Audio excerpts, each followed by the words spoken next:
Hello guys, आप लोगों को हम मल्टी चॉइस ऑब्जेक्टिव बताने जा रहे हैं फिजिक्स में। इसमें प्रश्न पहला है, निम्न में से कौन सा पदार्थ लेंस बनाने के लिए उपयुक्त नहीं किया जा सकता। तो इसमें गाइस जल है, कांच है, प्लास्टिक है और मिट्टी है। इसमें से कौन सा ऑप्शन सही होगा? मिट्टी।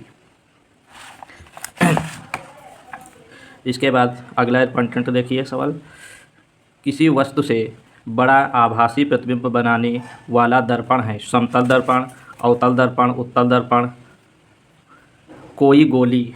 तो इसमें गाइस कौन सा सही हो जाएगा? अवतल दर्पण।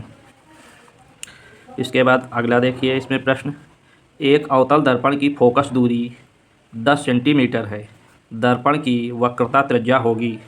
तो इसमें 4 ऑप्शन दिए हैं, 20 सेंटीमीटर, 40 सेंटीमीटर, 5 सेंटीमीटर और 10 सेंटीमीटर। तो फोकस दूरी दी है 10, तो वक्रता त्रिज्या ज्ञात करनी है। वक्रता त्रिज्या हो जाएगी इसके दूने, तो 20 हो जाएगी इसकी।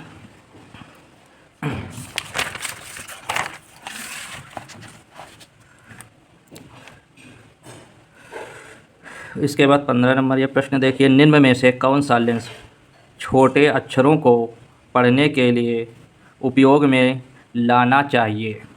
तो इसमें कौन सा सही होगा गाइस? इसमें सही कौन सा होगा?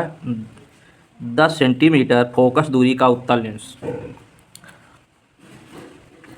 इसके बाद 16 नंबर प्रश्न है, प्रकाश की चाल अधिकतम होती है।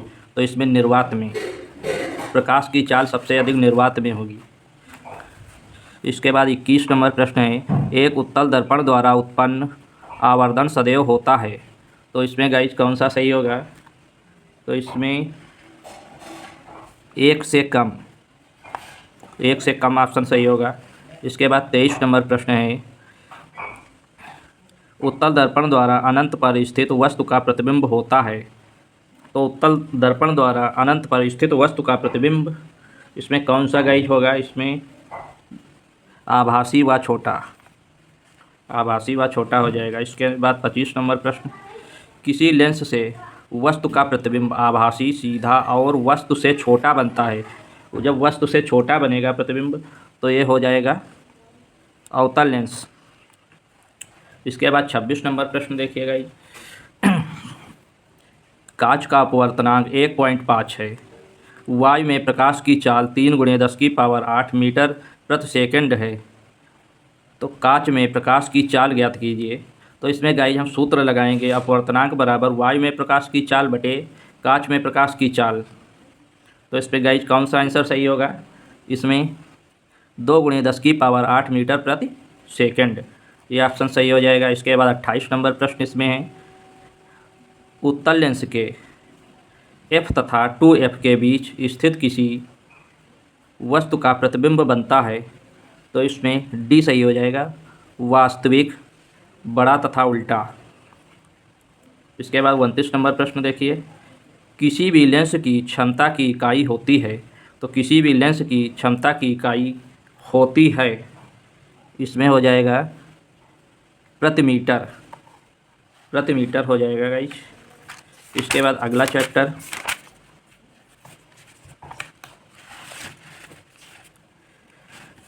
नेत्र चैप्टर है। तो इसमें नेत्र चैप्टर में मानव नेत्र का रंग बिरंगा संसार। तो इसमें प्रश्न नंबर 3 देखिए, अब नेत्र लेंस की फोकस दूरी में परिवर्तन किया जाता है। तो इसमें तीसरा सही होगा, पश्चिमाभ द्वारा। इसके बाद तीसरे का ये प्रश्न है, इसमें नेत्र लेंस की फोकस दूरी में परिवर्तन किया जाता है। नेत्र लेंस की फोकस दूरी में जब परिवर्तन किया जाएगा तो पश्चिमाभ मांसपेशियों द्वारा किया जाएगा। इसके बाद 7 नंबर प्रश्न है, आँख में प्रवेश करने वाले प्रकाश को नियंत्रित करता है। तो मनुष्य के नेत्र में पुतली लगी होती है कार्निया के पीछे, उसी के द्वारा प्रकाश का नियंत्रण किया जाता है।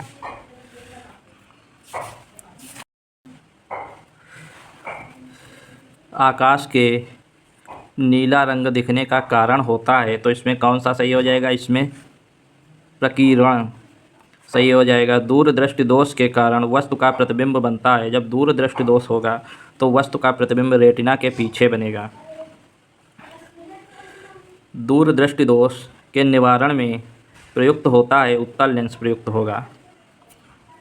दूरदृष्टि दोष से पीड़ित मनुष्य का निकट बिंदु स्थित होगा। तो जब दूरदृष्टि दोष है तो उसको 25 सेंटीमीटर से अधिक दिखाई देगा। जब श्वेत प्रकाश कांच के प्रिज्म से गुजरता है तो प्रिज्म के आधार की ओर अधिकतम झुकी हुई किरण का रंग होता है, तो इसमें पराबैंगनी हो जाएगा।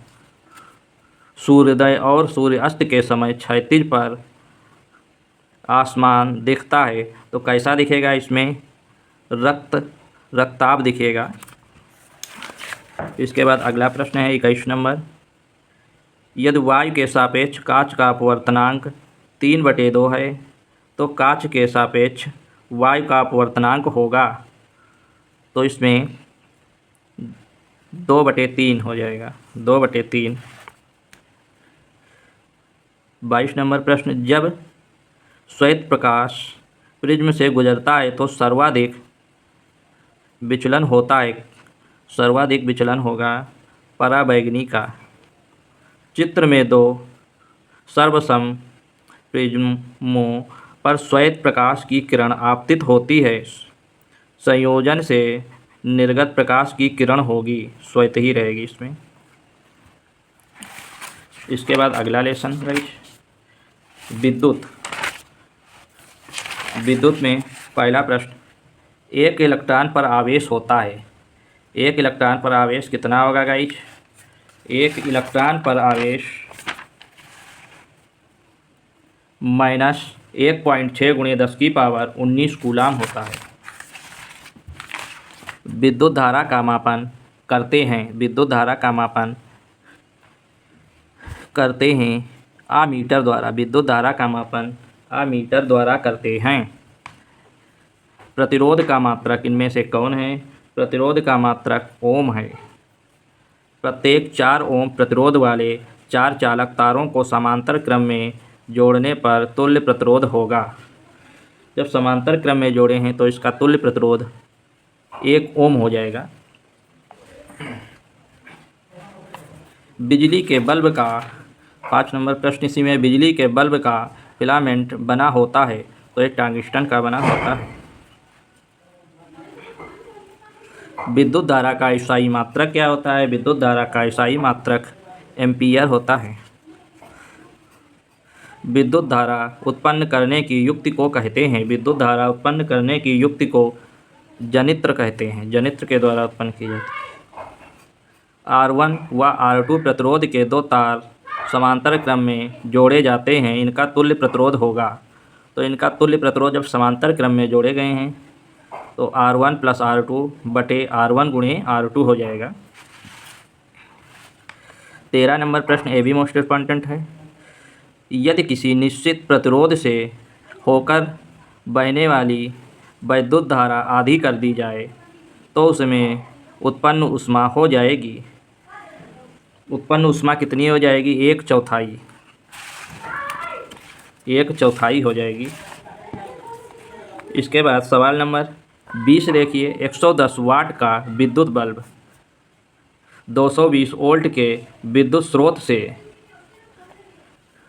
जोड़े जाने पर विद्युत बल्ब में धारा प्रवाहित होती है, तो इसमें कितनी धारा प्रवाहित होगी? इसमें 0.5 एम्पीयर की धारा प्रवाहित होगी। किसी विद्युत केतली में प्रवाहित धारा 3 गुनी कर देने पर केतली में उत्पन्न ऊष्मा की मात्रा होगी 9 गुनी हो जाएगी।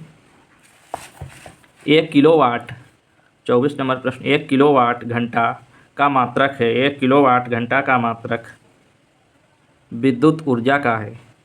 विद्युत ऊर्जा अत्यधिक उच्च प्रतिरोध वाला पदार्थ कहलाता है विद्युत रोधी। इसके बाद गाइज विद्युत धारा के चुंबकीय प्रभाव लेसन में देखिए विकल्प जो दिए हैं। ऑब्जेक्टिव विकल्प हैं। प्रश्न नंबर 1, किसी धारावाही चालक के कारण उससे r दूरी पर स्थित किसी बिंदु पर उत्पन्न चुंबकीय क्षेत्र होगा। तो इसमें गाइज कौन सा सही होगा? r² के व्युत्क्रमानुपाती।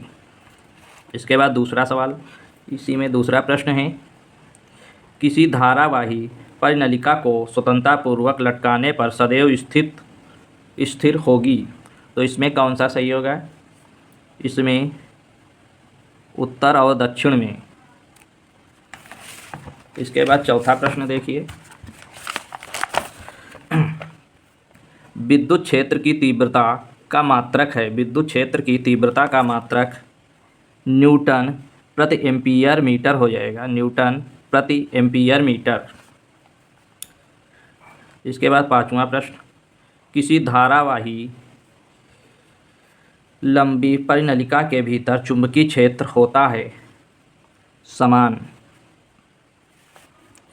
इसके बाद 7 नंबर प्रश्न, एक गतिमान आवेशित कण उत्पन्न करता है चुंबकीय व विद्युत क्षेत्र दोनों।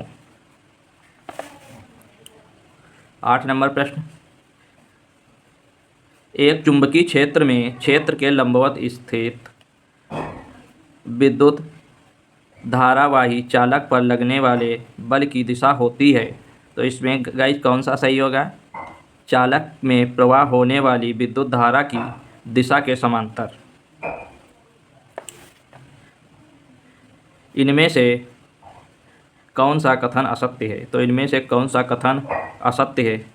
चुंबकीय क्षेत्र रेखाएं चुंबक के उत्तरी ध्रुव से प्रकट होती हैं। इसके बाद बी नंबर, इसी में चुंबकीय क्षेत्र रेखाएं चुंबक के भीतर दक्षिणी से उत्तरी ध्रुव की ओर होती हैं। सी नंबर, इसी में चुंबकीय क्षेत्र रेखाएं परस्पर एक दूसरे को काटती हैं। डी नंबर, चुंबकीय क्षेत्र रेखाएं बंद वक्र होती हैं। तो इसमें गाइस कौन सा सही होगा? इसमें सी सही होगा, चुंबकीय क्षेत्र रेखाएं परस्पर एक दूसरे को काटती हैं। 11 नंबर, इसके बाद प्रश्न, किसी चुंबकीय क्षेत्र में किसी कुंडली के घूर्णन के कारण कुंडली में उत्पन्न प्रेरित विद्युत धारा की दिशा के लिए प्रयुक्त नियम है। इसमें कौन सा नियम सही होगा? फ्लेमिंग के दाएं हाथ का नियम, फ्लेमिंग के बाएं हाथ का नियम, दाएं हाथ का अनुष्ठ नियम, उपयुक्त में से कोई नहीं। तो इसमें कौन सा गाइस सही होगा? इसमें पहला सही है, फ्लेमिंग के बाएं हाथ का नियम।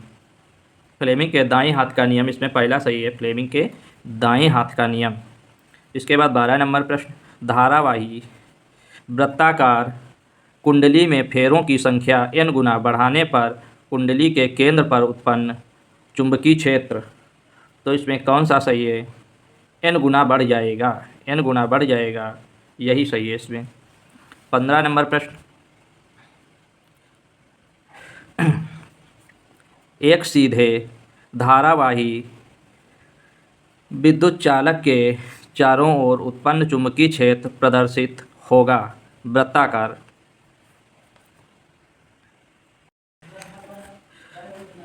हमारा पर्यावरण लेसन में गाइस देखिए, प्रश्न नंबर 1, निम्न में से कौन सा आहार खाद्य श्रृंखला का निर्माण करते हैं?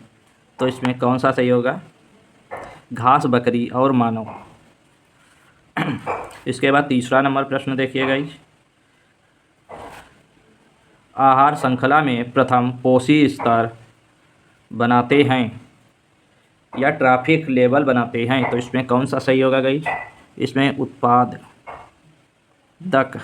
उत्पादक सही हो जाएगा। इसके बाद 4 नंबर प्रश्न, ओजोन परत का क्षय निम्न में से किसके कारण होता है? ओजोन परत का क्षय किसके कारण होता है? तो इसमें गाइस कौन सा सही हो जाएगा?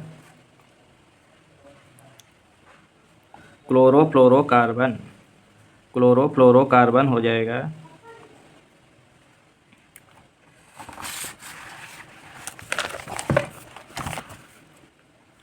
निम्न में से कौन शीर्ष मांसाहारी है? तो इसमें निम्न में से कौन शीर्ष मांसाहारी हो जाएगा? शेर हो जाएगा, प्राकृतिक पारितंत्र है। प्राकृतिक पारितंत्र कौन है इसमें से प्राकृतिक पारितंत्र है वन हो जाएगा। 9 नंबर, निम्नलिखित में से कौन गैर जैव निम्नीकरण योग्य पदार्थ है? तो इसमें कौन गाइस होगा? इसमें प्लास्टिक की थैलियाँ हो जाएंगी। 10 नंबर प्रश्न, आहार श्रृंखला में उत्पादक होते हैं। आहार श्रृंखला में उत्पादक हरे पौधे एवं नीलहरित शैवाल होते हैं। क्लोरोफ्लोरोकार्बन किस गैस का अपक्षय करती है? क्लोरोफ्लोरोकार्बन किस गैस का अपक्षय करेगी? ओजोन का। 13 नंबर, एक कोशीय स्तर पर